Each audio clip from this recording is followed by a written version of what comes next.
Hello friends, हमारे channel इंस्पायरो में मैं आपका बहुत बहुत स्वागत करता हूं। फ्रेंड्स, आज हम लोग डिस्कस कर रहे हैं सब छत्तीसगढ़ के 12th बोर्ड के एग्ज़ाम के बारे में, जो कि इस बार नए पैटर्न से किया जा रहा है। एक अभी विशेष जो एक काल चल रहा है, कोरोना काल चल रहा है, उसके कारण इस बार के एग्ज़ाम में बहुत सारे बदलाव किए गए हैं। नए तरीके से इस बार एग्ज़ाम हो रहा है। तो वो एग्ज़ाम कैसे हो रहा है, किस प्रकार से आपको सारे प्रोसेस को फॉलो करना है और कैसे आपको अपना एग्ज़ाम पार्टिसिपेट करना है, इस वीडियो में हम उस सब के बारे में स्टेप बाय स्टेप डिस्कस करते हैं। तो जैसा कि मैंने आपको बताया हुआ है कि इस बार एग्ज़ाम जो है नए तरीके से हो रहा है और इसीलिए आपको ये एग्ज़ाम घर से ही देना है। आपको इस एग्ज़ाम में पार्टिसिपेट करने के लिए या भाग लेने के लिए या इस एग्ज़ाम में लिखने के लिए आपको किसी भी सेंटर में जाने की ज़रूरत नहीं है। इस बार आपको अपने घर से ही इस एग्ज़ाम को देना है, इस एग्ज़ाम में पार्टिसिपेट करना हुआ है। ठीक है। उसके बाद क्या है कि कोरोना के खतरे के कारण, मतलब इस बार जो कोरोना का जो इन्फेक्शन का जो दौर चल रहा है, उसके खतरे को देखते हुए बोर्ड ने ये डिसीजन लिया है कि एग्ज़ाम जो है इस बार घर से ही लिया जाए, ऑफलाइन तरीके से, मतलब आपको कहीं जाने की ज़रूरत नहीं है। इस बार जो है एग्ज़ाम हमारा ओपन बुक मेथड के माध्यम से हो रहा है। ओपन बुक पद्धति इसको बोला जाता है, ओपन बुक मेथड इसको बोला जाता है, जिसका एक मतलब ये है कि आप अपना किताब खोलकर इसका आंसर लिख सकते हैं। इसका मतलब ये बिल्कुल नहीं है कि आपको जो भी क्वेश्चन दिया जा रहा है आप पूरा का पूरा बुक से उसको देखकर उसको छाप दें, ऐसा बिल्कुल नहीं है। ये एक मेथड होता है, ओपन बुक मेथड इसको बोला जाता है। तो इस मेथड से इस बार एग्ज़ाम पार्टिसिपेट आप कर सकते हैं। इसके लिए 1 जून से 5 जून तक के आप अपने क्वेश्चन पेपर और आंसर शीट अपने सेंटर से कलेक्ट कर सकते हैं। 1 जून से 5 जून तक के आप अपने आंसर शीट और क्वेश्चन पेपर अपने सेंटर, जो कि आपको अपने स्कूल के माध्यम से पता चल जाएगा, वहाँ से आप अपने इन दोनों डिटेल्स को वहाँ से कलेक्ट कर सकते हैं। और अगले 5 दिन के अंदर आपको अपना पूरा लिखा हुआ आंसर शीट वापस उसी सेंटर में जमा करना है।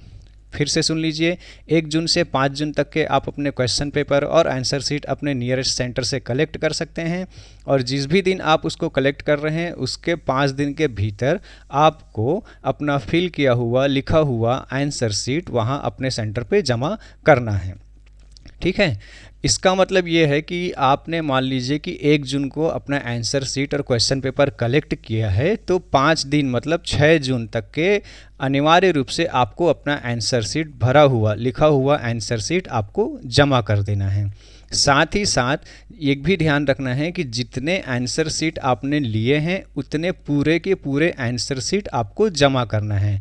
मतलब कि अगर सपोज़ आपने वहाँ से 10 ब्लैंक आंसर शीट लिया था, कलेक्ट किया था, तो और आपने मान लो उस 10 में केवल 5 में ही आंसर लिख पाए हैं, 5 जो है आपका खाली है, तो बिल्कुल ये मत सोचिएगा कि हमने तो केवल 5 में लिखा है तो 5 जमा कर देते हैं, 5 को घर पे रख लेते हैं। ऐसा बिल्कुल नहीं करना है। आपको पूरा का पूरा 10 का 10 आंसर शीट जमा करना है, भले उसमें आपने जितने भी आंसर शीट में आंसर लिखा होगा। ये बहुत ही ध्यान देने वाली बात है। ठीक है। तो बिल्कुल इस चीज़ को स्किप मत करिएगा कि हमको पूरा का पूरा आंसर जो फिल किया है लिखा है उसी आंसर शीट को जमा करना है। आपको जितने आपने आंसर शीट वहाँ से लिए हुए हैं वो पूरे के पूरे आंसर शीट आपको वहाँ पर जमा करना है। साथ ही साथ एग्ज़ाम सेंटर पे जो स्टूडेंट है, छात्र है, वो खुद स्वयं जाकर अपना आंसर शीट और क्वेश्चन पेपर कलेक्ट करेंगे। उनके बिहाफ में या उनके जगह में कोई भी और उनका परिवार का सदस्य या दोस्त यार नहीं जा सकता है। ये आपको बहुत ही ध्यान देने वाली बात है।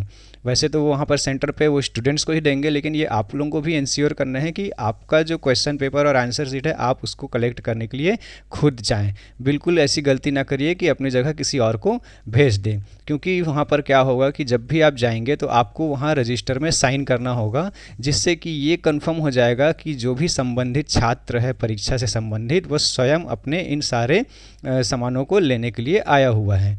तो ध्यान रखिएगा इस बात को। उसके बाद जब आप अपना exam paper question answer sheet में लिख लेते हैं, आपको पूरा हो जाता है, तो आपको उसको खुद जाकर जमा करना है। खुद जाकर जमा करना है, मतलब सेंटर में आपको खुद जाकर उसको जमा करना है। डाक, पोस्ट या कुरियर के माध्यम से आपको उसको नहीं भेजना है। और यदि आप ऐसा करते हैं तो आपका आंसर शीट वहाँ स्वीकार नहीं किया जाएगा, एक्सेप्ट नहीं किया जाएगा। इस चीज़ को ध्यान रखिएगा कि आपको डाक, पोस्ट या कुरियर के माध्यम से अपना आंसर शीट नहीं भेजना है, आपको स्वयं वहाँ पर सेंटर में जाकर उसको जमा करना है। और साथ ही साथ वहाँ पर एक रजिस्टर फिर से आपको दिया जाएगा जहाँ पर आपको साइन करना है। तो ये बात को आप बिल्कुल ध्यान पे रखिएगा कि किसी भी तरीके से अन्य माध्यम का आपको उपयोग नहीं करना है अपना आंसर शीट को जमा करने के लिए। इस साल तकरीबन 2,90,000 छात्र हैं, रजिस्टर्ड हैं, जो कि ओपन बुक मेथड से अपना एग्ज़ाम इस बार दे रहे हैं और हम आपको शुभकामनाएं देते हैं। साथ ही साथ फ्रेंड्स, अभी मैं आपको ये बात बताना चाह रहा हूँ कि अभी तक आपने हमारा चैनल रजिस्टर नहीं किया हुआ है तो हमारे चैनल को फटाफट रजिस्टर कर लीजिए, क्योंकि इस बार जो एग्ज़ाम हो रहा है उससे रिलेटेड जितनी भी आगे की सारी जानकारियां हैं हम आपके साथ इसी चैनल पर आपको शेयर करते जाएंगे। और आपके लिए ये बहुत ही इम्पॉर्टेंट हो जाता है कि इस मेथड से रिलेटेड एक एक बात आपको पता चलते रहें। इसीलिए हमारे इस चैनल को आप सब्सक्राइब कर लीजिए, क्योंकि जो इन्फॉर्मेशन आपके तक नहीं पहुंच पा रहा है वो इन्फॉर्मेशन हम आपको पहुंचा दें तुरंत फटाफट। क्योंकि क्या हो रहा है कि ये इस बार जो नया मेथड से एग्ज़ाम लिया जा रहा है आपको वो सारी जानकारियाँ नहीं हैं, क्योंकि कुछ लोग ये सोचते हैं ओपन बुक मेथड है इसलिए हम किताब देखकर, बुक देखकर वो आंसर को लिख देंगे और ज़्यादा से ज़्यादा नंबर पा जाएंगे।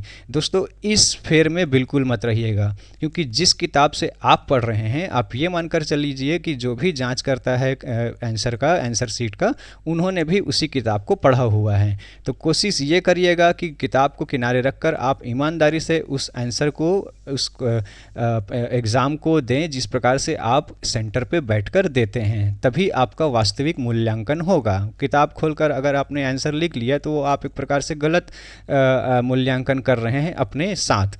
तो इस चीज़ का आपको ध्यान देना है और ऐसी ही कुछ छोटी छोटी बातें के बारे में हम आपको कंटिन्यू बताते रहेंगे। और इसीलिए हम आपको बोल रहे हैं कि हमारे इस चैनल को आप तुरंत सब्सक्राइब कर लीजिए और इस वीडियो को लाइक और शेयर कर दीजिए। जैसे कि मैं आपको बता रहा हूं कि आप इस एग्ज़ाम में क्या करें क्या ना करें, ये हम आपको बताएंगे। किस तरीके से आंसर शीट आपको जमा करना है, आंसर शीट में आपको आंसर कैसे लिखना है, मतलब अभी जो नया तरीके से एग्ज़ाम हो रहा है उसमें किस प्रकार से आपको आंसर लिखना है, और इस पूरे पद्धति, पूरे मेथड के दौरान या पूरे प्रोसेस के दौरान आपको क्या गलतियां नहीं करना है वो भी हम आपको बताएंगे। इसलिए फटाफट हमारे चैनल को सब्सक्राइब कर लीजिए। और यदि आपके पास, आपके मन में कुछ क्वेरी है, कुछ क्वेश्चन है, तो आप हमें कमेंट कर सकते हैं, मैं यहाँ पर से आपका आंसर ज़रूर दूंगा। वीडियो को पूरा देखने के लिए धन्यवाद। हम मिलते हैं अपने नए वीडियो पे। Thank you very much.